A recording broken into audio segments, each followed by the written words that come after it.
Ajay, thank you so much for coming on the L&D Disrupt podcast. Well, it's a pleasure to be here with you, Gary, and I'm looking forward to our conversation because it's based on my upcoming book, The Learning Metrics. Exactly. Perfect segue. You're making my life easy, but we are just, as we're recording this, we're about a month or two away from the book coming out. But when people listen to this, we'll be far closer to the launch. So the book is titled Learning Metrics, How to Measure the Impact of Organizational Learning. That's going to form the backbone of what we discussed today. But before we get into that, tell us a bit about the upcoming book, but also who you are and what it is that you do. Sure. I'll try to keep it short, Gary. I promise I won't belabor this too much. Well, in essence, I think what a lot of people in L&D of my generation and maybe one or two generations before me, I fell backwards into this. Initially, I was working at a major multinational at their head office in Montreal, Canada, and I was ascending the corporate ladder, and I was managing staff, and I had to interact with their development and make sure that working with the learning and development team to make sure that they were being skilled up. And fortunately for me, I had really wonderful superiors who also noticed my passion for learning and helped me get into that a little bit, meaning that I was still managing the department, but I was now leading learning sessions for our division. And so, in short, I was still going to school at the time. My background was first in engineering, but I transitioned into business because my passion was in finance and accounting. And in short, I finished another degree in finance and went on to do a graduate degree in accounting and became a chartered professional accountant in Canada. And to my good fortune and privilege, I've earned my fellow in my CPA here in Canada. So it speaks to volumes to where I've come from. And the reason I shared that background with you is I did also do a graduate degree in adult education. And I was trying to figure out a way to connect the two. And in short, I was struggling a bit at the time. How do I connect my accounting finance side of things with um, my adult and learning side of my passion and that side of things? And it came to me that during my years working as a senior manager in this company and working with people, I realized that the only reason I was getting them trained was to become more productive and attain the objectives that were set forth to me as a manager and to achieve those goals and objectives. And so the answer was simple. Learning was about achieving strategic or operational and strategic goals. And here I am, 25 plus years later or more, Yeah. in the fourth book with the learning metrics, and that's where I'm at. I think when you know that about your background, a lot of the way you write makes sense because you do have this really nice commercial mindset. And it's actually the first thing I wanted to ask you about because you explain the importance of taking a business first lens, which I'm not sure is always that common. You really have a knack for describing things in a succinct way. But last time you told me that, we're seen as a business unit that's there to support company goals. And if we view it differently, then a disconnect will happen between what we do and what the business wants. And I'd love to hear you talk about this in a bit more detail.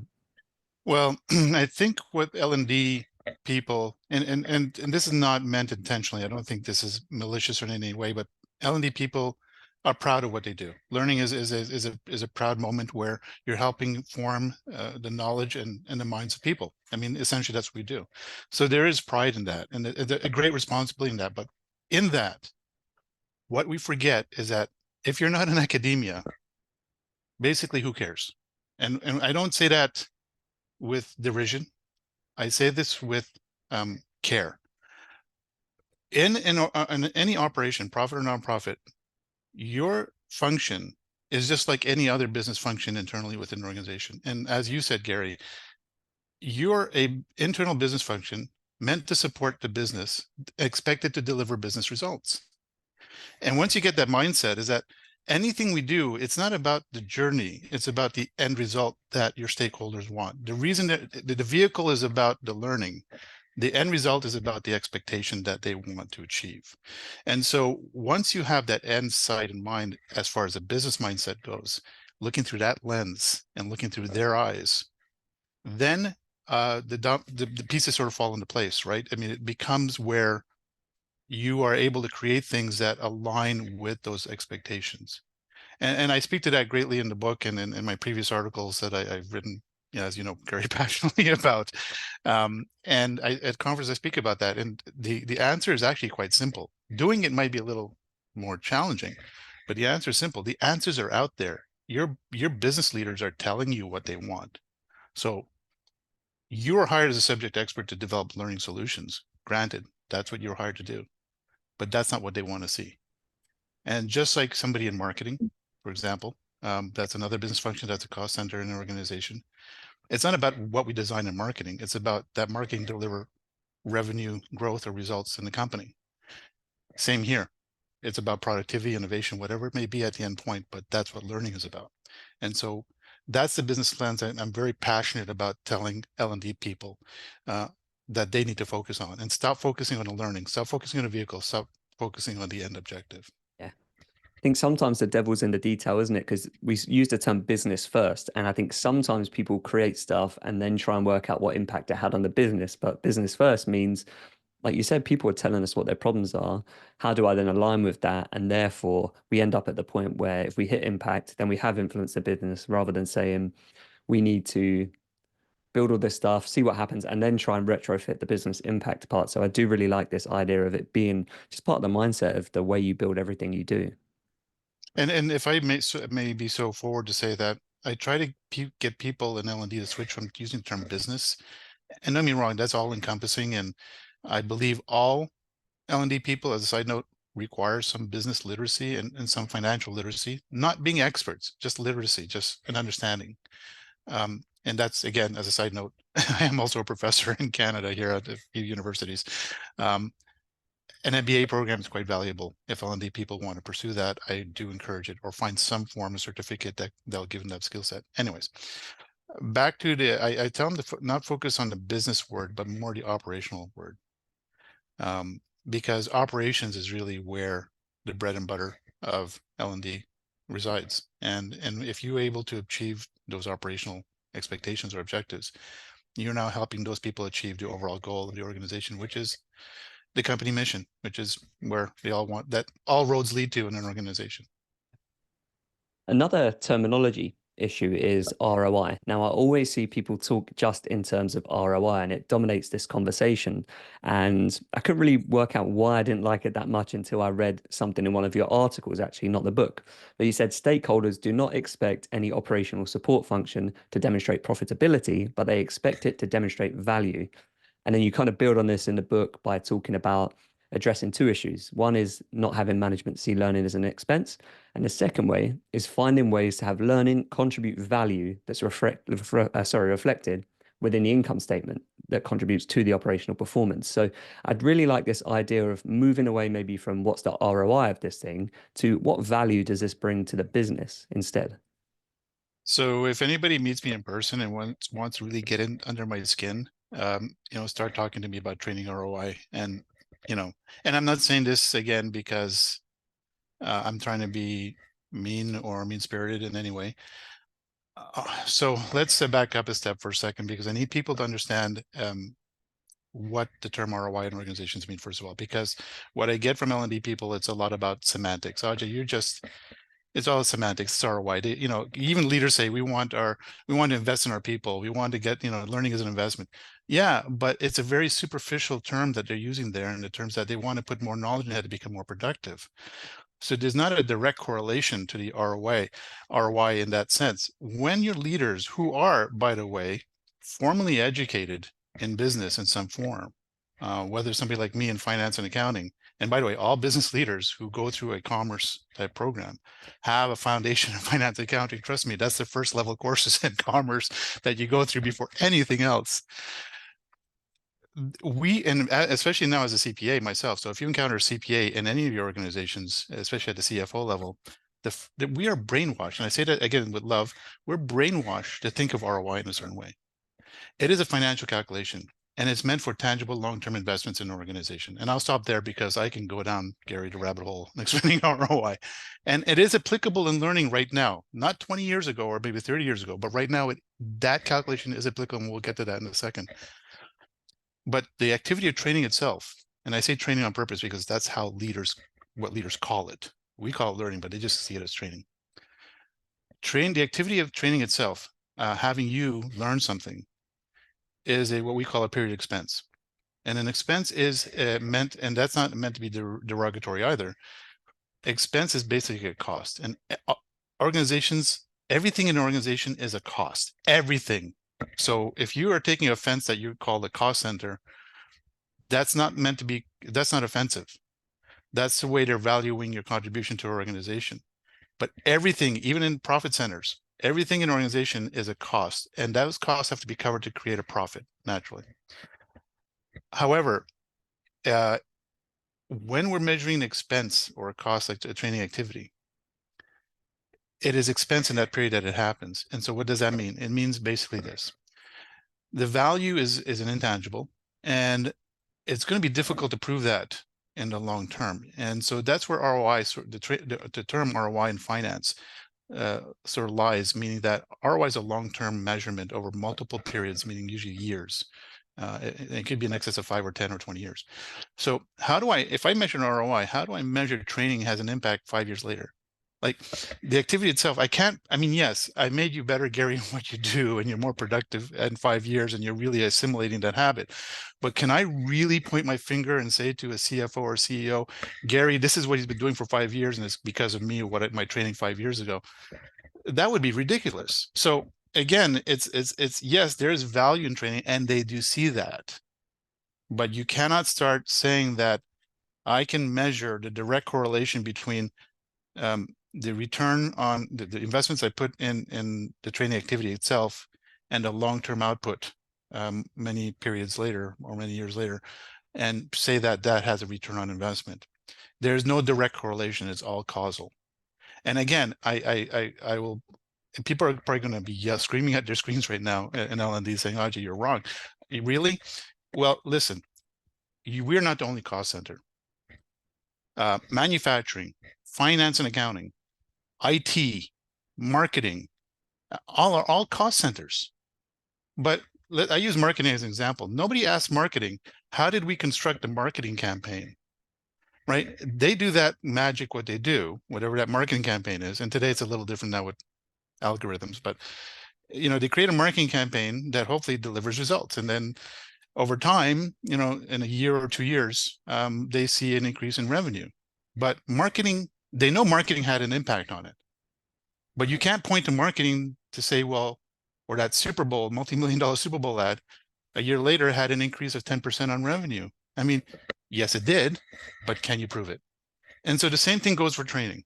And so that's what we have to keep in mind, that if we are painting ourselves in a corner with this direct correlation that this is how much money you put in and this is how much money you produce, you're doing two things. One, you're painting yourself in the corner to take credit for success. So conversely, you have to take credit for the failure if that happens. And second, there's no direct causal correlation to profitability or the exit revenue. And so when you do that, you're discounting the value of the other inputs that are going into making that happen. Training may be one input to improve the productivity of people, but there may be new systems in place or new processes in place and operations that are also contributing to it. So if you take credit for it, you are discounting your peers and your colleagues in that organization, which is disrespectful because they had an input as well. Anyways, again, I apologize. That's where I get very No, passionate. So if no, that's people fine. want to have a conversation, I can go down this rabbit hole. Yeah. But No, I'll end with this, Gary, very quickly. There are very strict rules and guidelines, both in finance and again, don't take my word for it, in finance and accounting standards and financial rules and standards that cannot be violated. So if training ROI, if people are proposing training ROI, I know experts out there are really proposing this and propagating it. It's a fallacy. Do not fall for it, because don't take my word for it. I want you to find this is daring, but find a cost accounting textbook or a financial textbook, open it up to ROI. Please read up on it. And whatever I just said, it will go further. And so please do not fall for that. yeah, no, I can see that now you explain it in that way. Maybe it's a term that we've just started using that doesn't necessarily map onto L&D in its truest form, but moving to value does allow us to take a wider view. And like you say, the full context of things, the intangibles, the things that don't necessarily have a direct path between A and B. Marketing is a great example because some stuff that we did last year is only just showing a return now. Some stuff we do does have a pretty instant return. There's too many touch points. There's too much of a different journey that needs context. So I do agree about taking that wider view. You will just start viewing, I think value is a better term because it does help you bring in those intangibles, I guess is what I'm saying. Well, yeah, I mean, and what I use with training and marketing is the same way, and manufacturing and finance, all these cost centers, it's a cost benefit analysis. And so if anybody wants to go down that road, that's where you look at, because that correlation speaks to all the cost centers in an organization, because it's cost versus benefit, which to your point, Gary, is cost versus value to the organization. And that correlation is key, because marketing is meant to help increase revenue and sales, which in turn, if we are doing that, then we're increasing production, right? There's everything in the organization is the cogs in a wheel, right? Nothing works in isolation. So if I'm doing that, then production has to be ready to ramp up and produce the products. And if production needs to be ramped up, it produce products, then they probably need new processes and equipment.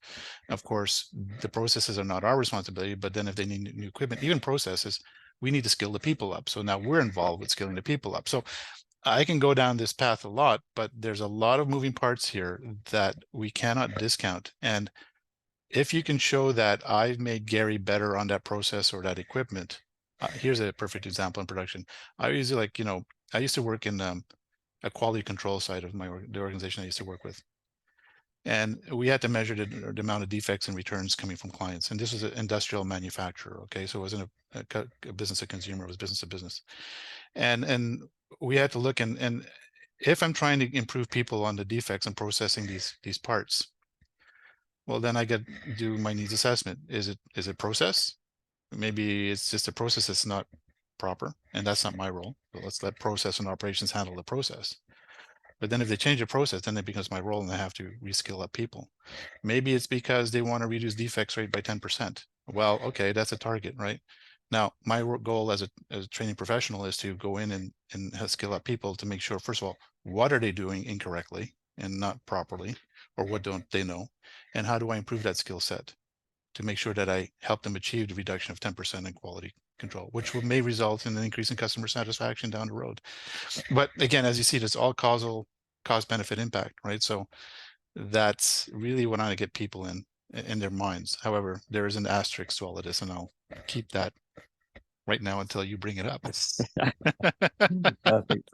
I do want to go back a little bit. We spoke about the individual learner at the start. Why a lot of L&D people love what they do is to work with individual people, and impact often means something different to the individual. I've been obsessed with these memes and these videos lately where it's like the clocks went back 1 hour, that's one more hour to deliver shareholder value, or like these kind of stupid memes, but they really actually reminded me because I saw a bunch of them when I was reading the book at the same time. But it highlights that people, yes, they're invested in supporting commercial success, but that might not equate to success for them on a personal level. And there's a whole section on this in the book, but we need to link that operational engagement with learning outcomes so that the learner also wins as part of this process, don't we? Yeah. So by the way, on a side note of that, gaining an hour, there was also the February 29th where A people whole weren't extra paid for day the of extra day of shareholder work. value. Yeah, yeah, Yeah. yeah, that people weren't paid for. And I would have called in my boss and saying, I'm sorry, you're not paying me for February 29th, so I'm not coming in. And I'd probably then sprucing up my resume the day after to figure out where I could find another job. Nonetheless, going back to your question about impact to the employee, and I always say employee because it's really about the employee, not the learner. For us, it's learner in the chair. At the end of the day, it's an employee working. So again, going back to that operational business impact, in your little circle, call it a learner all you want, but in the eyes of your operational stakeholders, their employees that need to be more productive. So impact, with that in mind, what does impact mean to employee? And that's where your role comes in, your skill set and your assessment of their requirements and their needs and their skills, right? Now, all employees come to work, of course, to earn a living. But I'm intrinsically, I know people want to do well in their jobs. Right? Intrinsically, we all want to do our best. Forget about impressing senior leaders or people or your bosses. We all want to do the best we can. That's human nature. So what is when it comes to operations side, there's a couple of things here. When it comes to operations side, what do they want to improve? Don't make the assumption that you know what they want to improve. You may want to speak to their operational um, managers or leaders in the organization, because those people have pressure points and have to get the processes done. But then when you get to the ground level and you speak to the employees, you want to learn what is their pain points. What do they struggle with? And we all work, we all have jobs, and we know that there are things we can do that can be improved, but due to policies or processes, it can't be changed, or this is the way it's been always done, so let's just continue with it. But find that out, because you can be the instigator, L&D, to help improve that process and say, no, it doesn't have to be done that way anymore. Maybe you need a new skill set. We can improve that productivity. You may see some improvement. So going back to what they want, employees typically want to be more productive. They want to do their work better, right? This is not rocket science here, right? Personally, they may want to have some career aspirations. I used to work, I won't name names, but it was a major worldwide cosmetics organization. How's that for non-disclosure?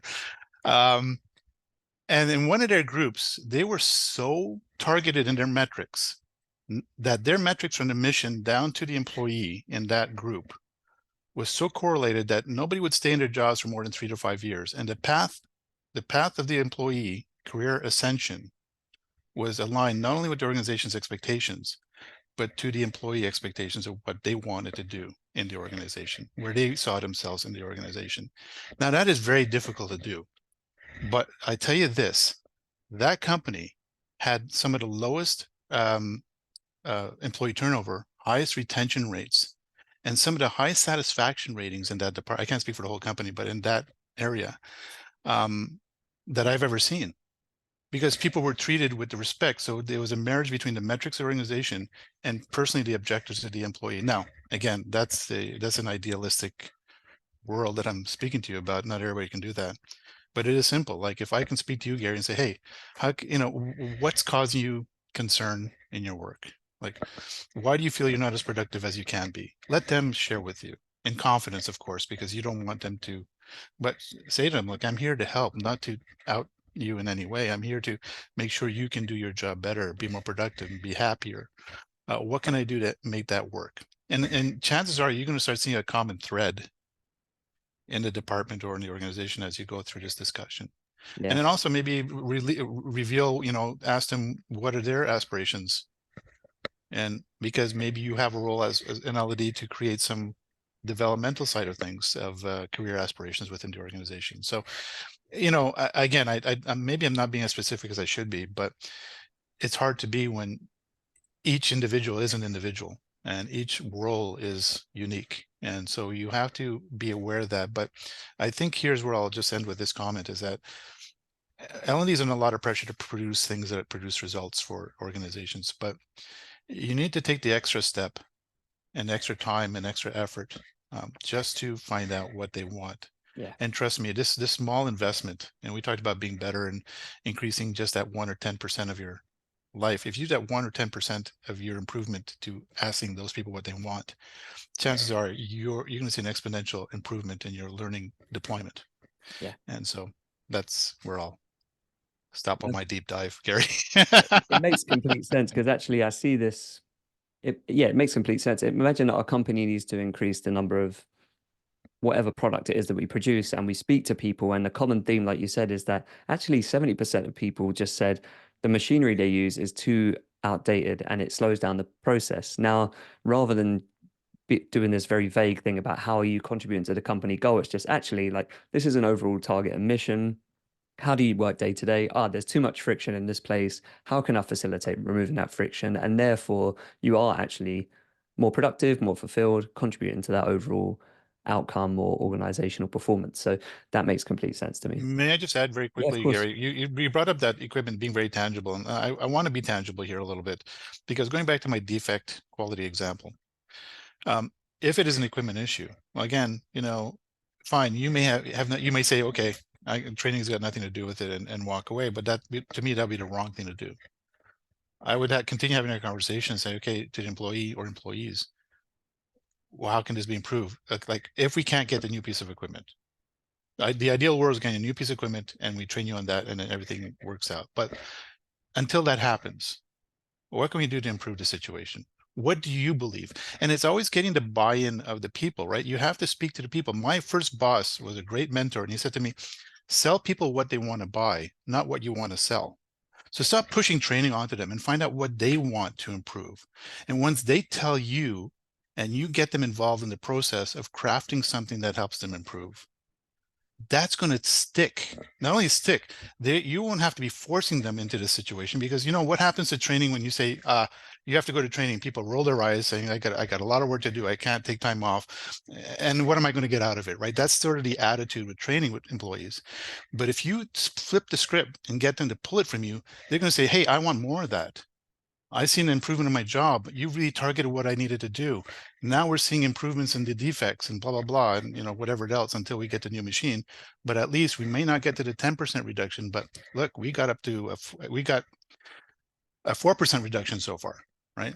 And a 4% reduction in a company in quality defects is enormous, right? So anyways, I just wanted to give somebody tangible example, because you do have a target, you do have buy-in, you do have a lot of metrics there, and goodwill within employees to help you do that. Yeah. One of the things people struggle with is retention, and that speaks nicely to another great quote from the book. You say that the bridge between retention and real world application is where the true value of learning initiatives materializes. One of my big takeaways from the book was around how we ease that transition along, or the ways we can measure the success of real world application. And there's, again, I really appreciate your knack for very specific copy, because you call it concise and precise in the book, which is great. That's how we make it easy to retain. But then you also have this sort of framework for applying what you have retained. So yeah, tell us a bit about all of that, because I really like that section on how you make stuff applicable so it gets retained, so it gets used.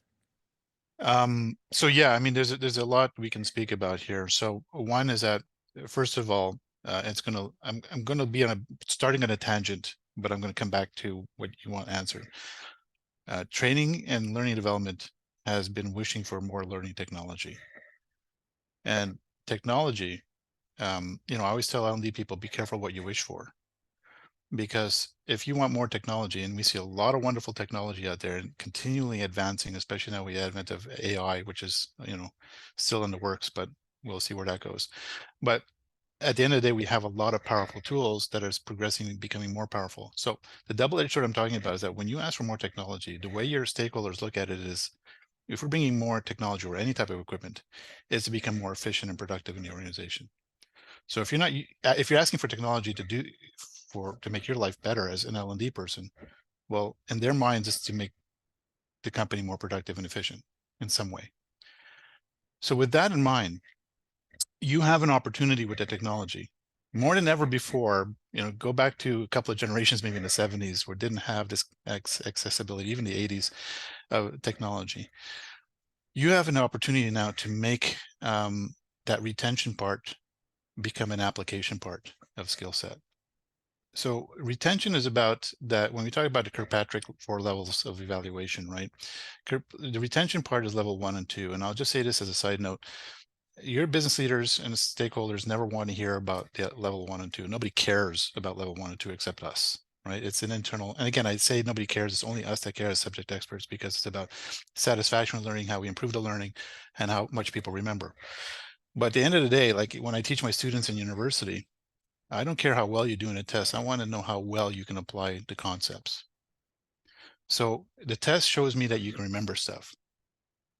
If I have you in class and I have you applying the concepts, now I know you know how to do it. And again, transitioning that example into real life, that's how the value of retention. So the example I always use when it comes to technology and retention is, Gary, would you like to fly in a plane if I told you the pilot never took an hour of training time in a simulator? 100% not. I'm flying tomorrow, Yeah. actually, so Yeah. definitely not.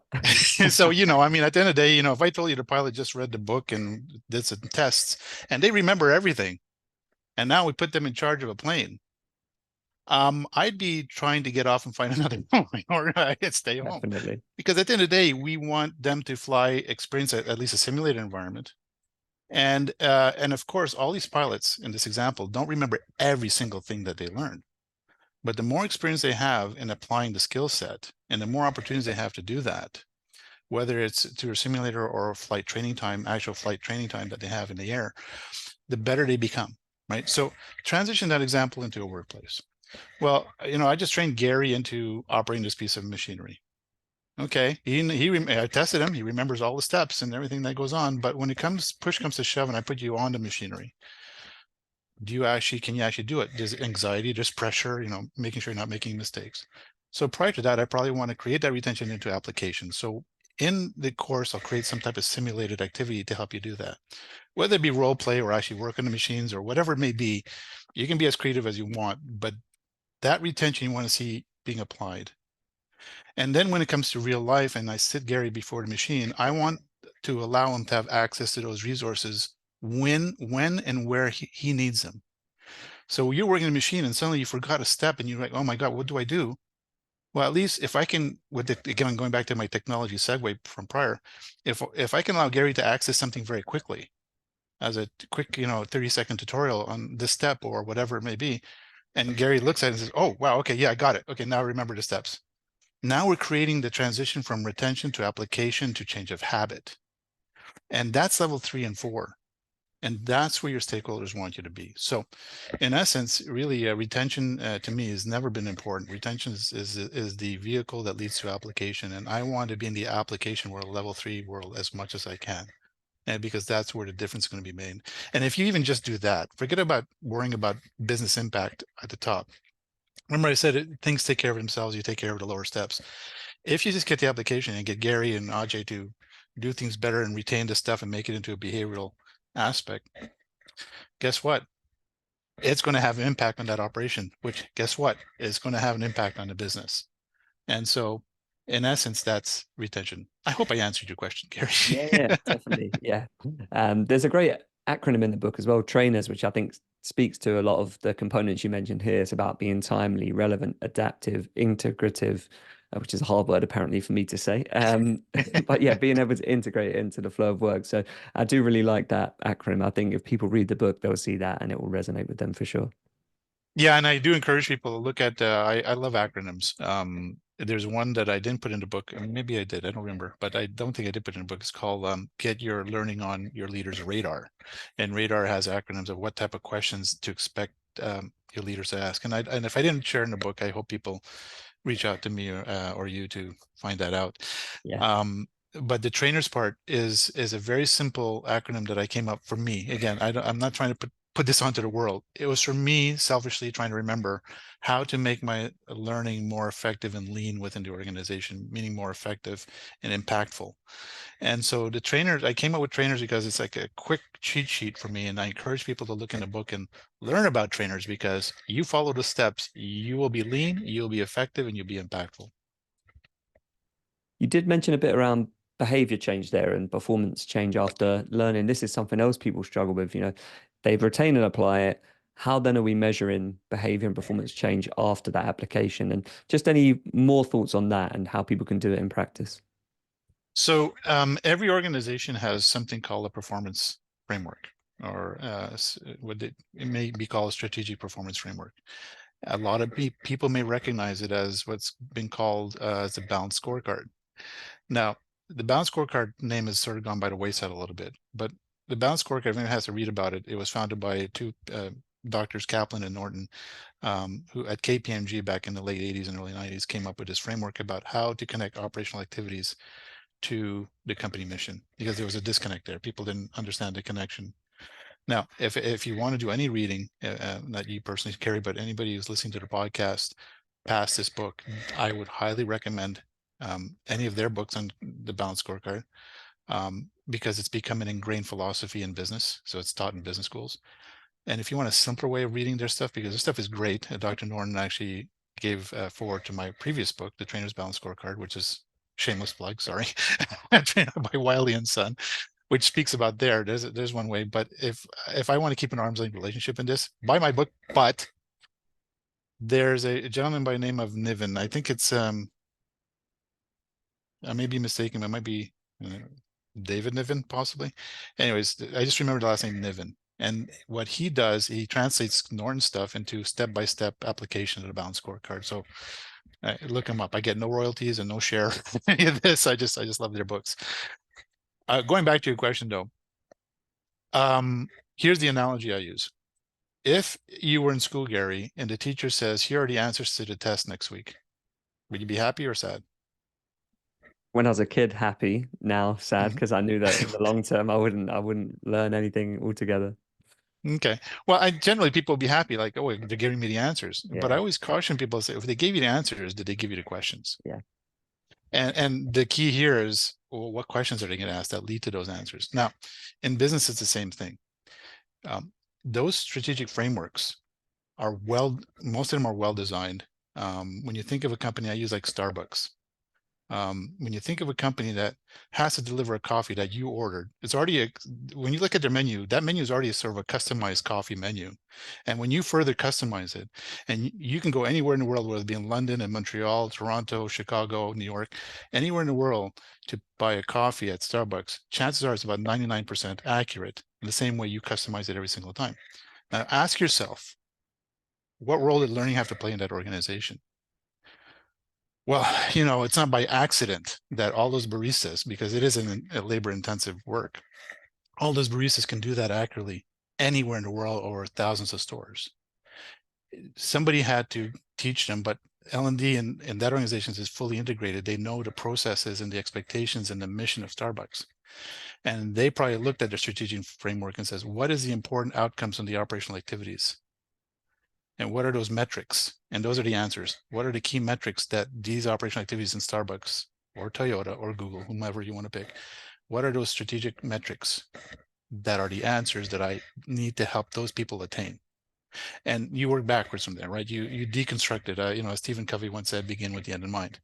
So now the end is those, the mission, the metrics of each of those operational activities. And each of these scorecards cascade down into the organization. There's a corporate scorecard that cascades down into a divisional, down into departmental, and down all the way down to the lowest levels as possible. So as you get to the lowest levels, you get very here's my mispronunciation of word, specificity of metrics that you look at, and those metrics are very specific to that department or that frontline worker, where now you can say, okay, my first step is get out, excuse my language here, but get your ass out of your cubicle as an L&D person or office and go sit in the office of the operational leader of that department. Go buy them a coffee at Starbucks. Sorry. Go buy them at Starbucks and have that conversation with them. Have several conversations with them and say, what performance pressures are you under? Where on the scorecard do you like? What are your metrics? Then going back to our previous comments, Gary, speak with the employees. Okay, this is what I've been told by your superiors, what you need to attain. In your job, what is you need to attain? And they have their metrics. Yeah, And that way you can now construct the questions you need to ask. You can construct an L&D that is very specific to the needs of that department of people. And even more so, technology can also allow you to cater to the needs of the employee as far as planning goes. So there's a lot of opportunity here to be able to make sure that your performance, that you help the organization meet the performance expectations. It's not about you and L&D. It's about you meeting those performance expectations, which circles back to our first comment about you're a business in a business to deliver business results. yeah. And I don't know if that answered your question, Gary. I get very It passionate does. about this Yeah, stuff, no, I as you can see. tell. No, I love it. But And it the answers, also, I'll say this, the answers are in yeah, front of you. And I hate when only people say, well, I don't know what they're thinking. yeah. Yes, you do. And I used to conduct, Gary, I hate to say this.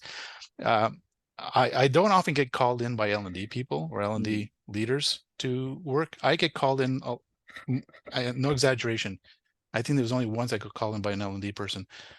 Every single time I get called into an organization is by the operation people. So a mm, COO or CFO. And the words, and I'm being very short about this, but they say, you need to talk to our training department. okay. So what I do is I take them on a field trip. The first thing I do is like, you don't understand the business. Yeah. Let's go on a field trip. Let's pick a department. Let's go talk to these people. And I take them on a field trip and we have these conversations. And I encourage people to do that. Yeah. Well, not only did you answer my question, you also teed me up perfectly for the next one. So you're making my job very easy. But there's the idea of the the organizational value chain in the book, and this is a way you can figure out where your company adds value. I'm going to read one final quote to you because I think people love hearing this as well. But You say, here's the truth. If you're serious about measuring the impact of your learning efforts upon the organization, then you must align with your organization's performance metrics. But to align with these metrics, you must appreciate the value your organization wants to deliver to the market. And to do this, you must understand how your organization creates this value. That is a really succinct way of explaining the issue. From the last sentence backwards, you need to understand where your organization creates value. You need to know the needs to the market. You need to know what the metrics they are to measure whether they meet the need of the market with a product. And that's when you can really start doing things that have impact. But the organizational value chain is a great mechanism for capturing that. And I'd love to hear your thoughts on that, but also what the wider point as well. Well, if you don't mind, Gary, I think I'll share with you with your listeners. I wrote a research paper for CPA Canada called Rethinking Organizational Strategy, and it speaks to how progressive organizations like Starbucks and Amazon and so forth look at strategy and speak to the value of their organization. And I think it's an important read. So it's free, by the way. So there's nobody to buy anything. It's a free download. Buy an accredited resource, CPA Canada. It's actually required reading for all CPAs in Canada for their accreditation. So I'm very proud of that. But it speaks to the value aspect. So there's a couple of articles I would ask people to look up and read, and I'll share these links with you. One is by Harvard. They're both by Harvard Business Review. One is called Customer Intimacy and Other Value Disciplines. And this article goes back about 30 years, but it's what we call a seminal article in business. It's taught in business schools.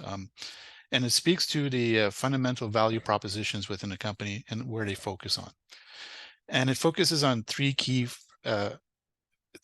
value disciplines or focus areas that all organizations do: customer intimacy, product excellence, operational excellence, product leadership. My apologies.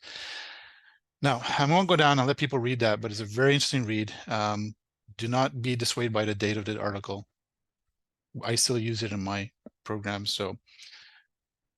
But the value proposition is really key in what the organization is about. And every successful organization in this world, small or big, has a very focused value proposition. And the reason I say this is you have to learn that. It's usually embedded in their mission statement. And the reason they say this is because they're trying to differentiate themselves from the competitors. So the value chain itself in the organization was coined by Michael Porter, another Harvard business professor, and I think he's still teaching. He's probably, I respect him immensely. Me, it's that rock and roll people I want to meet. If I meet, I would faint and ask for autograph. I'd act like a 6-year-old in front of Michael Porter if I met him. But he's probably got to be close to 100 now, I'm guessing. But the point being is that he wrote a paper back in the 80s called "What is Strategy?" And it was the first time that he really itemized the value chain in an organization. And the value chain is basically simple. It's identifying what customers or your customers want, creating the process to create that product or service, and then delivering it and then delivering it to the customer. So the value chain is really what they want, creating it, deploying it, measuring their impact on the customer. That's it. But if you have a value proposition, you will focus your efforts in an organization in those areas. So I'll give you a very tangible example. Toyota, we all know Toyota. I don't own Toyota, but I respect the company. The reason for the last 50 years, they've been leaders in quality. When we think of Toyota, we think about quality vehicles. It's synonymous, and it's not hearsay. It's not wishful thinking. There's actually Toyotas who are out there that are still 20 years old, right? That are working perfectly because they took this. Their value proposition was quality. Now, quality is a very broad term, but they defined it specifically what it meant to them.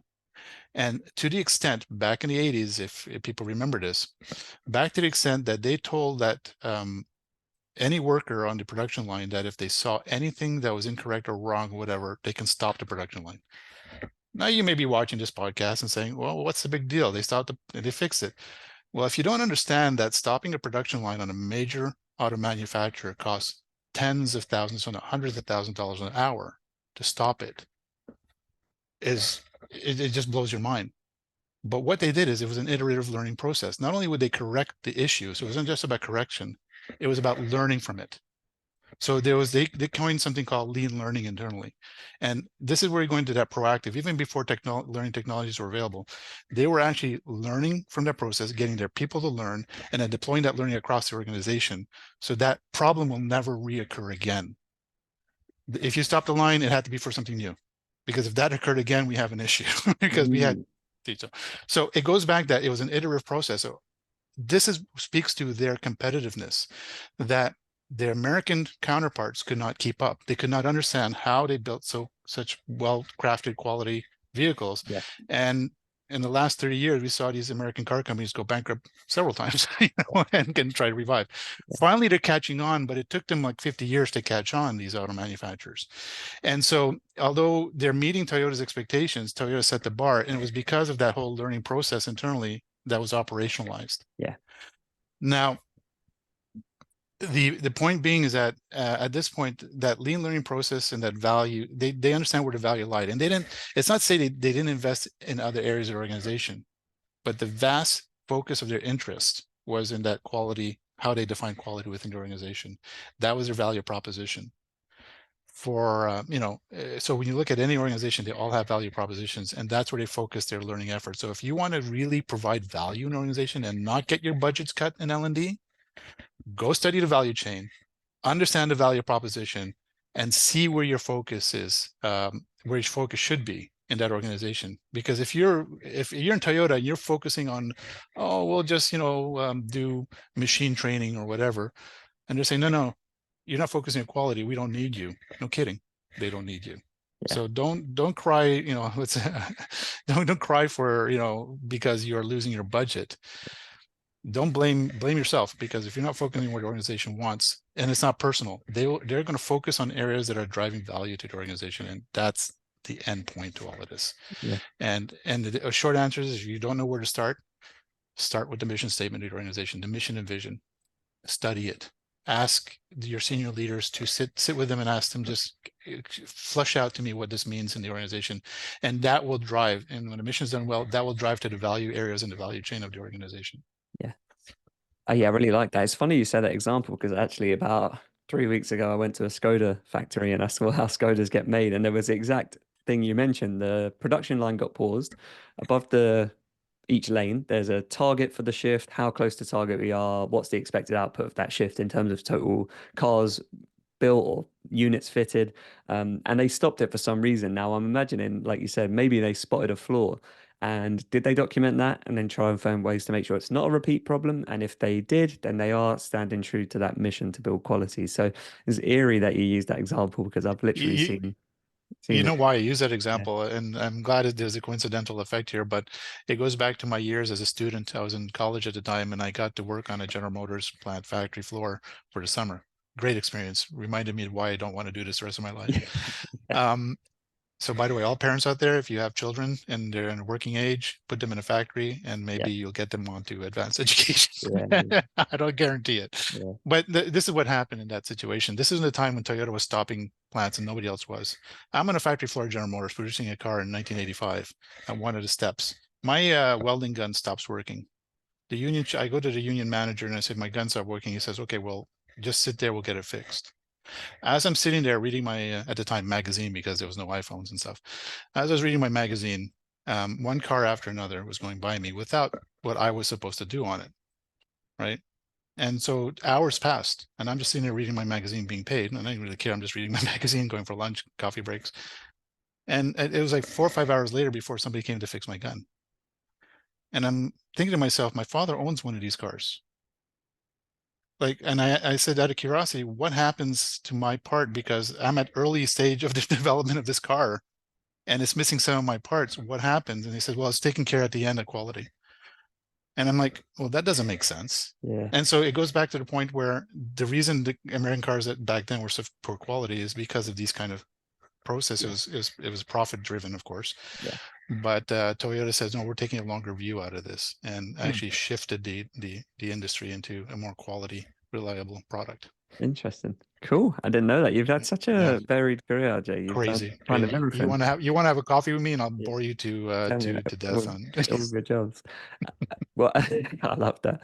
One final thing as well before we move on to my final question for you. Actually, one thing I found reading the organizational value chain that you just mentioned is actually a really good way to build good messaging as well, because you know what the market's looking for, you know the role you play in it, you know how the pain point's solved, you know all these things that allow you to say to a customer, here's what we can do for you to solve that pain point. So I really love that.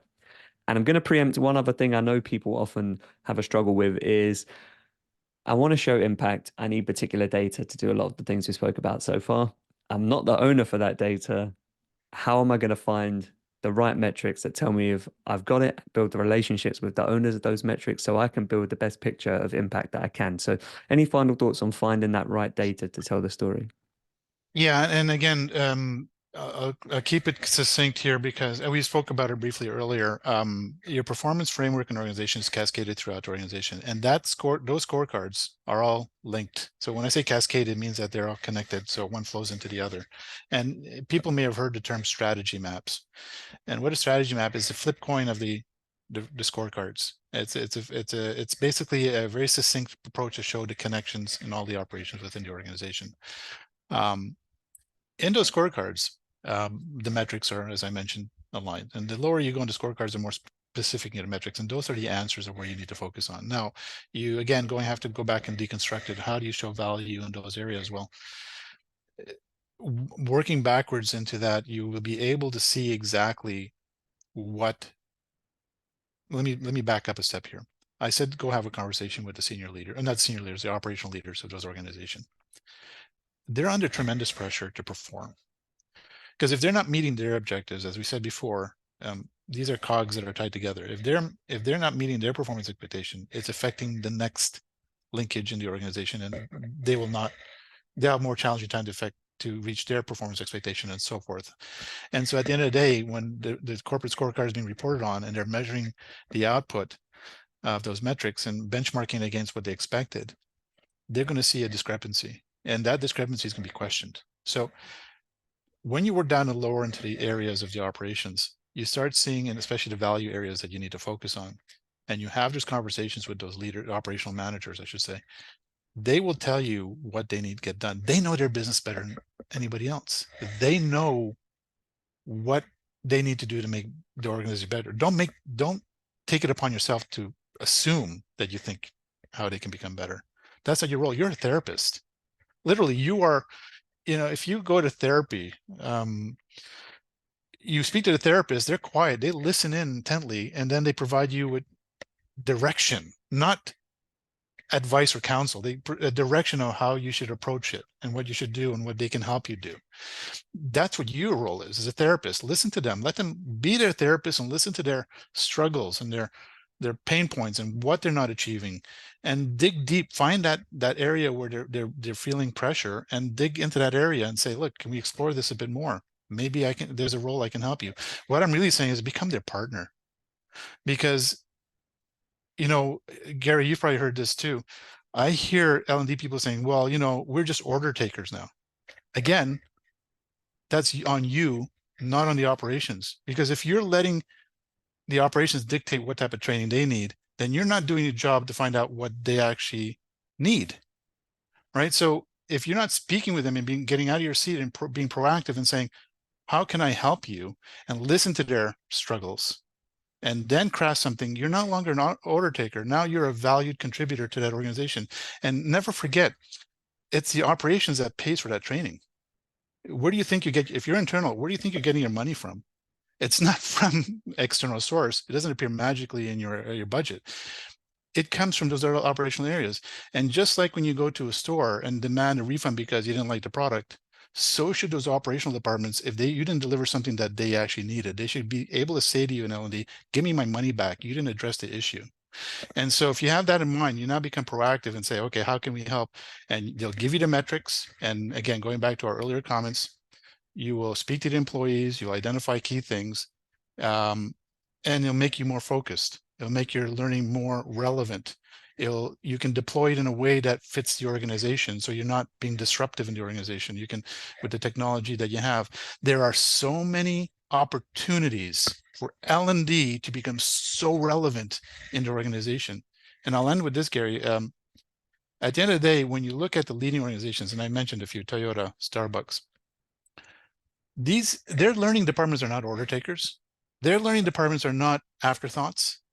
They're fully integrated into the operational activities of the organization. They're fully integrated. So almost every department has their own L&D element to it. And so it's a cultural thing, of course, and that you may have to shift your culture in the organization a little bit. So I'm not going to say it's easy.